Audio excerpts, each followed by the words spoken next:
Hello అండి, ఎలా ఉన్నారు? సో ఒక ఇన్స్టాగ్రామ్ రీల్ చూసి బాగా నచ్చి తప్పకుండా ఈ ప్లేస్ విజిట్ చేయాలి అని చెప్పి వచ్చానమాట. అదే డేసిడేల్ form park.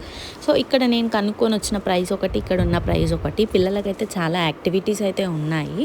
So play areas ఉన్నాయి, కిడ్స్ జోన్ ఉంది, ఇంకా వరల్డ్లో ఉన్న 7 వండర్స్ ఉన్నాయి, డైనోసార్ థీమ్ అని ఇలా చాలా ఉన్నాయన్నమాట. కానీ నేను పెట్టిన అమౌంట్కి ఇది వర్తా కాదా అని నాకైతే తెలియట్లేదు. సో మా పిల్లలైతే బిలో 5 ఇయర్స్ కాబట్టి నాకైతే అంత అమౌంట్ వర్త్ కాదనిపించింది. సో ఒక్క పర్సన్కి ఎంత అమౌంట్ పడిందంటే కిడ్కి 1300 చేంజ్ పడిందనమాట. పిల్లలకు ఒక్కరికి, అది కూడా అడల్ట్స్కి 300 ఎంట్రీ టికెట్ అంట. సో ఈ వీడియో మొత్తం చూసాక మీరే చెప్పండి వర్తా కాదా అని. ఈ వీడియో చూసాక ఎవరైనా వెళ్ళాలి అనుకుంటే ఖచ్చితంగా ఈవినింగ్ టైమ్స్ వెళ్ళండి. మార్నింగ్ టైమ్స్ అయితే అస్సలు ఉండలేము, తిరగలేము కూడా. సో ఇలాంటి మరెన్నో వీడియోస్ కోసం please do like, share and subscribe to my channel.